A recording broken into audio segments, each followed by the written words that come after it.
Quelle est la chose la plus inoffensive pour laquelle vous avez vu quelqu'un s'offenser? Une fois, quelqu'un s'est vexé quand j'ai mis ma ceinture de sécurité, il pensait que je faisais un commentaire sur sa capacité à conduire. Il m'est arrivé la même chose, le chauffeur d'Uber m'a dit tu mets ta ceinture quand tu es avec ton père? J'ai dit oui. Je ne sais pas. Il est mort dans un tragique accident de voiture quand j'avais 5 ans et tous mes souvenirs de ceinture de sécurité sont refoulés. Qu'en est-il? Quand je travaillais au support technique pendant le dot-com boom, un client s'est énervé contre moi à cause de l'utilisation du mot icône. Il a dit que cela avait des implications religieuses et il a insisté pour que j'appelle les icônes de Windows petites images. Hors sujet, mais cela me rappelle ma nièce de 4 ans qui appelle les publicités skip ADS. J'ai eu des problèmes au jardin d'enfants pour avoir dit le mot mort. Apparemment, c'était trop violent. Quand j'étais enfant, ma mère a payé quelque chose avec un chèque. Le caissier a remarqué que ma mère avait une belle écriture. Ma mère a pété les plombs et nous avons dû quitter le magasin en colère.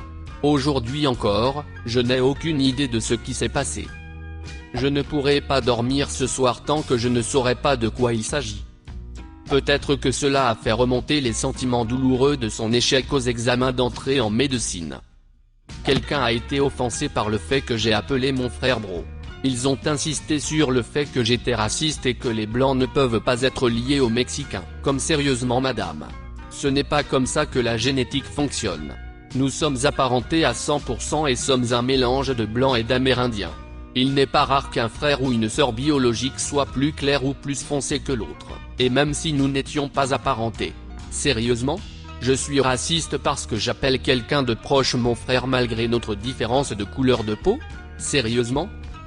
Quelqu'un s'est moqué de moi et m'a demandé comment moi, un blanc, j'avais un cousin latino.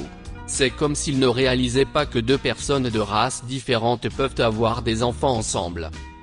À mon mariage, nous avons indiqué que les plats végétariens étaient végétariens. Cela a mis la seule végétarienne de mon mariage, ma belle-sœur qui me déteste, dans une rage catatonique parce que nous avons marqué la nourriture végétarienne comme végétarienne et ne l'avons pas traitée comme une nourriture normale. Alors comment sont-ils censés savoir que c'est végétarien? Un étranger s'est énervé parce que je me bouchais les oreilles au passage des véhicules d'urgence. Il a dit que je lui manquais de respect ou quelque chose comme ça. Fait chier, ces sirènes sont bruyantes. Il y a des années, une femme est venue à mon travail et a acheté une cuisinière noire. Les gars lui ont apporté la boîte et elle a piqué une crise parce qu'il y avait écrit négro dessus. Tout le monde a essayé de lui expliquer que c'était le mot espagnol pour noir mais elle est partie en disant que nous étions tout racistes. Un sandwich. Je ne plaisante pas. Mon ex-mari s'est vu offrir un sandwich par notre fille, alors âgée de 13 ans, et parce qu'elle avait coupé le sandwich, il est parti dans une colère noire en disant que ces sandwichs ne devaient jamais être coupés, etc. Le visage de la pauvre enfant, elle était écrasée. Cela m'énerve toujours autant chaque fois que j'y pense. Je pensais que mon futur ex-mari était le seul trou du cul qui faisait ça. Quand on a emménagé ensemble, c'était mon travail de faire ses repas. Je lui ai fait un sandwich et l'ai coupé en deux et il s'est retourné contre moi, disant qu'il n'était pas un enfant et que ses collègues allaient se moquer de lui. Sérieusement? C'est un sandwich. Ça craint, mon plus jeune n'a pas le droit d'utiliser des couteaux tranchants alors quand il m'a fait un sandwich, il l'a déchiré en deux. C'était quand même un super sandwich. J'ai vu une vidéo, le membre du conseil afro-américain s'est vexé lors d'une réunion du conseil parce que quelqu'un a utilisé le terme trou noir. C'était John Wiley Price, un membre du conseil municipal de Dallas depuis longtemps. Si je me souviens bien, il lui demandait pourquoi tous les documents de son département disparaissaient.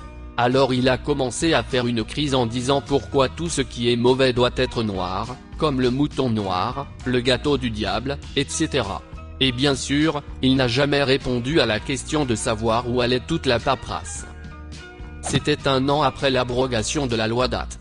Une partie de l'abrogation était que, évidemment, vous ne pouvez pas vous moquer des gens pour leurs préférences sexuelles, donc traiter les gens d'homosexuels était interdit. Je cherchais le chemin de la maison d'un collègue de travail. Il vivait sur Gay Street. Notre superviseur s'est emporté en disant qu'on ne pouvait pas dire ça, même après avoir expliqué que c'était le nom de la rue. J'adore le fait que sa conclusion de ne vous moquez pas des gens parce qu'ils sont gays soit ne dites pas le mot gay. C'est de la merde à la Michael Scott. J'ai un parent qui s'appelle Gay. Essayez d'expliquer aux gens à l'apogée de ces gays que mon parent s'appelle en fait Gay, donc quand je dis son nom est Gay, je n'insulte pas son nom, c'est limite impossible. Elle s'appelle Gay, mec, c'est insultant. Pendant ce temps, avec les gays. Son nom est Gay, c'est génial. Une fois, j'ai écouté ma patronne essayer de faire la morale au Fire Marshal parce qu'il parlait d'un produit ignifuge. Son raisonnement était que vous devriez juste l'appeler ignifuge parce que retardant est un mot affreux. C'était une de ces fois où j'aurais vraiment dû essayer de l'arrêter, mais au lieu de cela, je suis resté sur le côté en faisant probablement une tête de Pikachu surpris. J'ai reçu un appel furieux d'une cliente de l'hôpital vétérinaire où je travaillais. Elle était furieuse que le médecin ait écrit dans le dossier de son chien quelque chose du genre la chimiothérapie a retardé la croissance de la tumeur. Elle était profondément offensée que le vétérinaire ait traité son chien de retardé. Madame, votre chien n'est pas attardé, c'est vous qui l'êtes. Ah. Le malentendu le plus drôle dont j'ai été témoin avec un client est celui d'une femme âgée qui est venue pour un nouveau contrôle de son chien et qui a dit que les antibiotiques que nous lui avions donnés ne fonctionnaient pas et étaient trop difficiles à administrer pour elle. Il s'est avéré qu'elle avait mal compris les instructions figurant sur le flacon, à savoir donner 2 capsules par voie orale toutes les 12 heures, et qu'elle les avait enfoncées dans le cul de son chien. Elle s'est énervée quand le vétérinaire a dit « Madame, avez-vous déjà été mariée ?» Il y a peut-être 22 ans, j'ai eu un entretien téléphonique avec une entreprise de boulangerie. Comme je ne tenais pas à ce que mes collègues sachent ce que je faisais, j'ai pris l'appel sur mon téléphone portable dans ma voiture. L'appel était clair comme de l'eau de roche et ne présentait aucun problème technique. À un moment donné, ils ont mentionné la météo et m'ont demandé comment il faisait là où je me trouvais. Je lui ai répondu que j'étais assis dans ma voiture et que je pouvais voir qu'il neigeait activement. L'interviewé m'a demandé « Prenez-vous cet appel sur un téléphone portable ?» Je lui ai répondu que oui. Puis il m'a demandé si je pensais que c'était approprié. Je lui ai demandé ce qu'il voulait dire par là. Il a répondu qu'il trouvait impoli de prendre un appel officiel sur un téléphone portable. Je lui ai dit que je serais plus qu'heureux de mettre fin à l'entretien si le fait de parler au téléphone portable posait problème. S'il était intéressé, je serais heureux de le poursuivre le lendemain, lorsque je serai à mon bureau. Il a répété qu'il trouvait impoli que j'ai appelé d'un téléphone portable et qu'il n'était pas nécessaire de poursuivre l'entretien.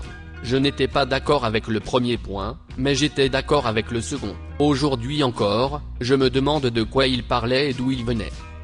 Il s'est probablement juste remis du fait que les téléphones existent et n'était pas prêt à accepter le fait que les téléphones portables ne sont pas une chose créée par le diable.